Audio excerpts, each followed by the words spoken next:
were talking about something that I think is a really good, because people always think that video games are frivolous, but what you were saying, I think that's really important, is it's so difficult that it requires you to only think about that, and it can like relieve stress. Yeah. It can take out the rest of the world because it's so hard. Yeah. You can only think about that.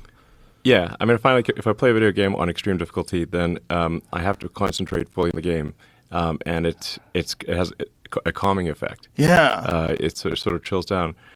I mean, you mentioned, I think, and many people, like, if you play martial arts or you play pool, like something that forces you, it's like, I think anything that forces you to concentrate fully actually has a calming effect. I find it just sort of like kind of a restoring effect mentally. Yes. It's like, it's good. Jiu-jitsu's like that. Yeah. Archery's like that as well. Yeah. Like when you're shooting a bow, you have to. There's so many moving things, and you have to think only of it, and it cleans the mind. It cleans the mind. Yeah, exactly. I was reading this study about surgeons, where they found that surgeons who regularly play video games make less errors. Well, I mean, video games require manual dexterity, so it makes sense. Completely makes sense. Actually, if somebody was like epic at video games, I'd say like the surgical skill is going to be very good, because in order to be good at video games, any kind of fast reaction video games. Look at this: 32% fewer errors, 24% faster, and scored 26% better overall than their non-player colleagues. Oh, I believe that for sure. Incredible. Well, like that, you should be required in medical school to play video games. Don't you think? If somebody's like a top-ranked video game player and they say they're a surgeon, I'd be like plus one, plus two type of thing. Oh, top rank for sure. Well, but this isn't even top rank. This is just people who play. Well, your manual dexterity has to be extremely high. Yes. So you're looking at things on a screen. You're reacting, and sometimes you got like 10 milliseconds to react. Yes. And so if somebody's got incredible reaction times and manual dexterity, they're obviously going to be a good surgeon. Imagine if there was a course that you could take. That course would promote. You would be 26% better. Yeah. Everyone would have to take that course. Sure. Why would you want a surgeon that's less prepared? You would say, hey, Bob, did you take this course? You didn't take this course. Don't you understand this course makes you 26% better? Sure. You would have to take it. Everyone should have to play video games if you want to be a surgeon. Well, I think it certainly would be a very good test to see if somebody can't play video games well. Like, that means, because you got to move both hands simultaneously. Right. You've got to react to something very fast then on the screen. So, and if your keystrokes or your mouse clicks or whatever are wrong, then you lose the game. Right. So, if somebody's has a good rank in video games, I would say that their manual dexterity must be extremely good. Well, it's so their fine hard. motor skills have to be excellent. If you think about like StarCraft or any game like Quake, any game where a lot of people are playing, to rise to the top, you have to be exceptional. Period. As a human being, there has to be something exceptional about you. Yeah, actually, if I mention Quake, way back in the day, I was one of the world's best Quake players. I know we talked about this. Yeah. I loved Quake. Yeah. I mean, my final semester in college, I probably put more time into Quake than all my college classes. When I was on news radio, all of the writers were super nerds. They were very, very fun guys, and they had a LAN set up at the studio where they all played Quake. I had never played video games, and I would go in with the writers and just kind of hang out with them. We'd get silly, and then we would all start playing video games and playing Quake against each other, and I got addicted, like hardcore. Like I got hardcore. a T1 line installed in my house. I went hardcore. Yeah, exactly. You're checking how many milliseconds of latency you have. Oh, yeah.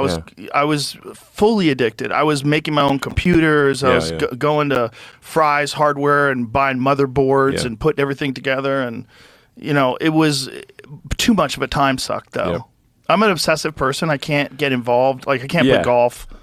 No, golf is too slow for me. I mean, I know a lot of people find golf good, and I guess if you think of it I guess if you're saying you're going to walk outdoors with friends and occasionally hit a ball, then and you just it's an outdoor walk, then that's cool. And it does require concentration when you're hitting the ball, but it's too slow for me. Nothing compares to video games in terms of like the amount of feedback you get, like the sensory overload you get when you're looking at a large, high resolution screen. You have a fast computer. You have headphones on. That you're hearing sounds from here and sounds behind you, and rockets are flying by you. And there's nothing like that. Yeah. But I think golf still is like Jamie will tell you. Jamie's an addict. He's a golf nut. It's super addictive, and it takes 8 hours a day. Once you get into golf, I think I guess any sport it gets super addictive. But for me the intensity of video games is hard to beat.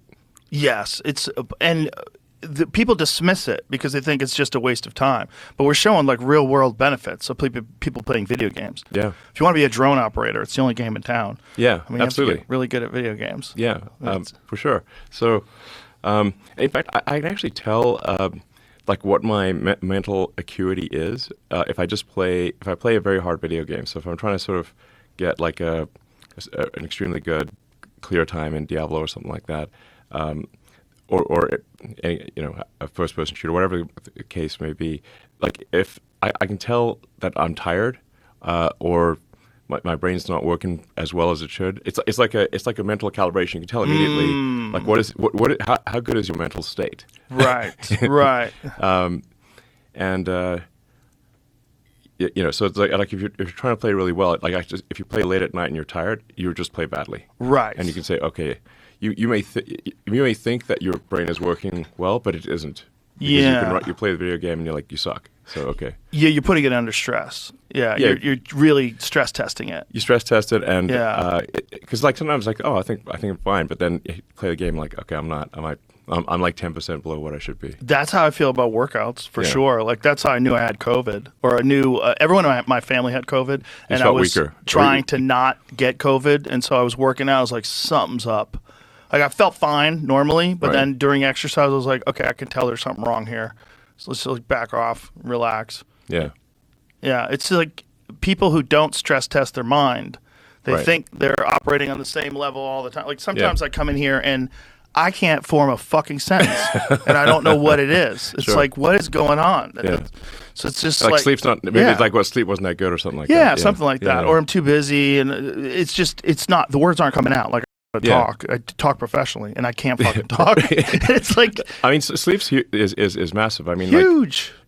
So if I can tell immediately, did I get a good night's sleep or not? If I just play like a video game for like 5 minutes, I'm like, okay, my sleep wasn't that good because it's my and then sometimes your brain will recover through the day, and it's like okay, like an hour or two after waking up, it's better. Yeah, because your brain does kind of recover from bad night's sleep.